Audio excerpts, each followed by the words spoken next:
Hi guys, welcome to Bird's Eye View, and this is going to be my spoiler-filled review for Joker. Yet spoilers all the way through this video, so make sure you've checked out the film before you check out this review. If you want my star rating and my spoiler-free review of this movie, click the link above my head, you'll be taken straight to that so you can get a rough idea of what I thought of it.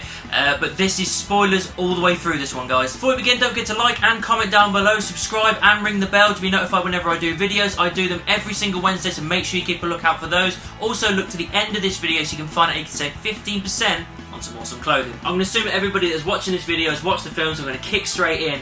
That laugh that they have, that is like it's a tic kind of thing. It's like a disorder that when he's struggling with his emotions and he's having a bad time, or he's not liking what's going on, there's something really weird about these emotions that are happening at that moment. He laughs uncontrollably, and that plays in so much in the film, and I love that. It gets him into so much trouble, and it's not his fault. Again, it's another reason to feel sorry for him. Great idea to put that in there, because it also shows a kind of reason for why Joker laughs so much. He's in pain, but he can't control it. I love that. The moment on the train where he snaps and kills the three guys, amazing. Just, you can feel something coming, like I thought he was just going to fight back and beat them up, but the fact that he just pulls the gun out and kills them, and then when he gets rid of the two, and then he's chasing after the other one and kills him anyway, and it's just, I love it, because that's the moment where he full-on turns. There's a change in him, because the whole time he's downtrodden and everything. He's even kind of hunched, and the way he's walking, his mannerisms are very like timid and shy and scared. But then once he's done that, there's a change in him. Suddenly he's more flamboyant, he moves around loosely, there's more of a smile on his face, he feels brighter in his kind of personality. It's like his real personality, his real self is shining through, and that is incredible. Again, incredible performance from Joaquin Phoenix to be nailing that sudden change. As I said in my spoiler-free review, there are loads of twists and turns in this film, and one of them that got me, I was just like, that is great writing, is when you find out that the girl he likes isn't really ever around. Like, he meets her once and she does that as if to say, oh god, kill me now because I'm looking after this kid, and he takes that as kind of a literal thing and he stores it away. And then this whole time you see this playing out of him, like he sleeps with her, she comes to the comedy club with him, she goes on a date with him, that kind of stuff, and she's there when his mum gets ill and goes to hospital. And then when you finally figure out she was never there, it's all inside his head when he's in her apartment and she's scared. That was incredible writing. That sudden twist was like amazing. It shows the disturbedness of the character in his head and what's going on, and just to reveal it that way, brilliant. I'm pretty sure that he killed her right after that, but it never was confirmed, but I'm pretty sure that he did. Yeah, his mum as well. Again, there's more twists and turns. One of the twists was that he was Thomas Wayne's son, and I was like, what? He's a Wayne? And I was like, I'm not too sure I'll buy that, but oh god, what's going on? And then it twists again to find out that his mum is actually just as disturbed and as bad as him, and just allowed him to be abused as a kid, and she made up this lie that her and Thomas Wayne got together and he's the kid and blah blah. No, she adopted him and she allowed him to be beaten up by an ex-boyfriend. She was incarcerated, and this is one of the the origins of why he's turned out the way he has, because he was abused as a child. And again, more twists and turns and more layering of the character, and it's showing good writing and good film construction, because it's layering it in a way where you think one thing's going one way, then it takes the other way, the other route, and it fleshes out the character, gives it more flavour straight away. It does paint a picture of Thomas Wayne as a bit of a dick. Like, we know him as this kind of good, charitable guy that tries to do good with business and keeps Gotham going, but then you see this other side of him where he doesn't want to be a part of the lower lives kind of thing. Like, he doesn't necessarily think they're scum, but he doesn't want to be associated with them too much. And even when him and Arthur meet in the toilet, he's even a bit of a dick then. I mean, he's telling them the truth, but he's being too harsh with it. And then he punches him in the face. It's just like, oh, Thomas Wayne was a bit of a dick. And I know they probably did that on purpose to flesh out the character of Arthur Fleck more, but seeing that side of him, it shows there are two sides to every coin, and I do like that they did it that way. You do see Bruce Wayne, you see him as a kid a couple of times, it kind of feeds into certain bits and bobs at moments, and I like that because it gives that loose feeling of half of this and there's pieces of this that kind of lead to him becoming Batman, and again it's loose and it's small and it's minor, but it works. The fact that he actually ends up getting his little like comedy clip that he was at the comedy show put on the Murray show, like De Niro's character on his talk show, then that subsequently gives him the option to actually go on the show. Amazing. Like, I love that. There's like, and then like he's obsessed with this Murray guy, this talk show host, and he watches him every single week, and he plays out acts and everything of like wanting to be there. And again, you feel a lot for him. Just like, he just wants to be loved, he just wants to be appreciated, and that's great. And then you think that like he has that kind of facade of Murray, the character, this person that he thinks would appreciate him, and then to find out that he's just taking the piss out of him just as much as anyone else does, and just taking the jokes and all this kind of, and turning it and making him look like a comical character, that just feeds into like the final performance so well. And it's again really well done to again dash his dreams, and it chips away at him a little bit more. Killing his mum, didn't see that coming. I saw her dying because obviously she wasn't very well anyway, and him looking after her, and again that's like a kind of another nail in his coffin kind of thing of him changing as a character.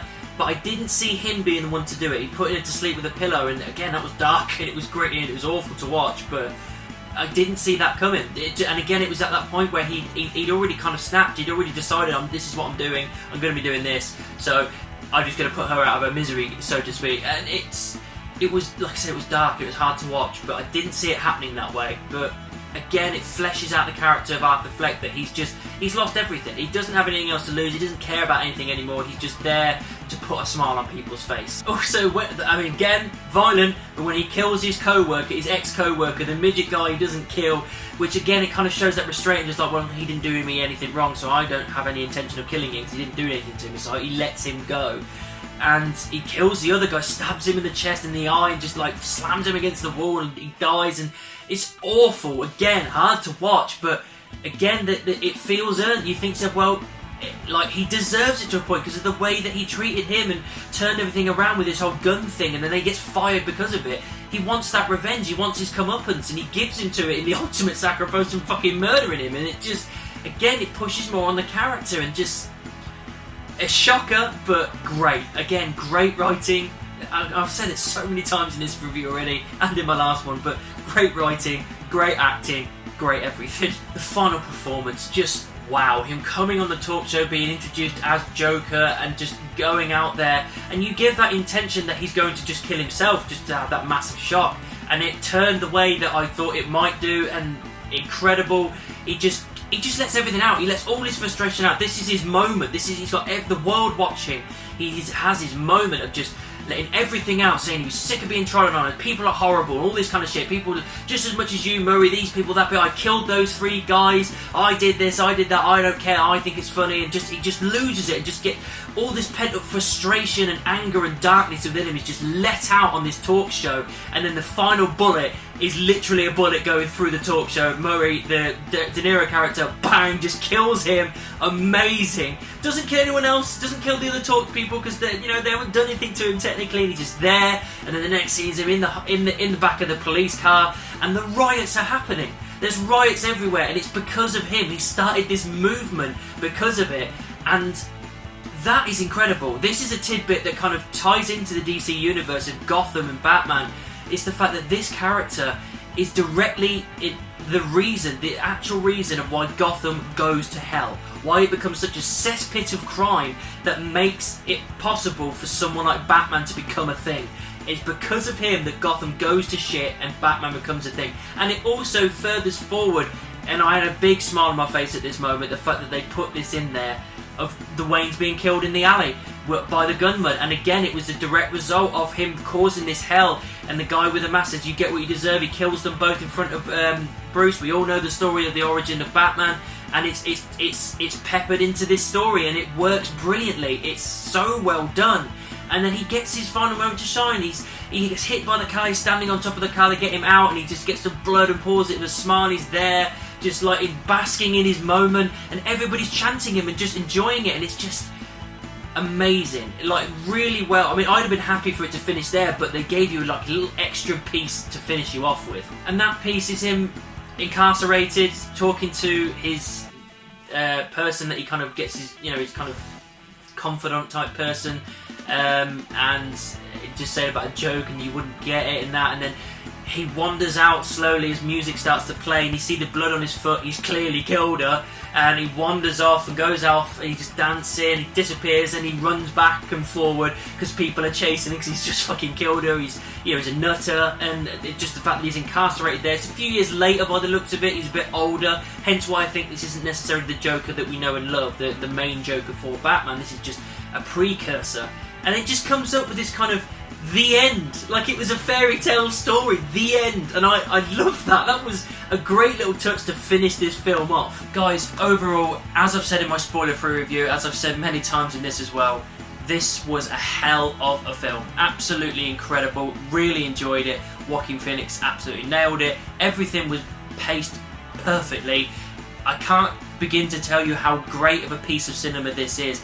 Even though it is dark and violent and disturbing in places and sometimes hard to watch with certain places, it feels earned. As I've said so many times already, it is earned. It makes sense. It's not just violent for the sake of it. It's there because it's earned in the characters. They build him up, and I can't deny this is one of my absolute favourite films at the moment. It really is. I'm pretty sure it's going to go down as one of my favourite films of all time because it really is flawless. Just an incredible piece of cinema. Time to save 15% on some clothing. This video is sponsored by the Glory Collective. Apparel, accessories and prints. Use promo code GLORYBEARD15 to get 15% off all purchases. The Glory Collective. For the seekers. So that's my spoiler review done for the Joker movie. What did you think about it? Let me know down in the comments. Make sure you subscribe and ring the bell. If you want to find me on social media, check any of these. All links are in the description. And I'll see you soon.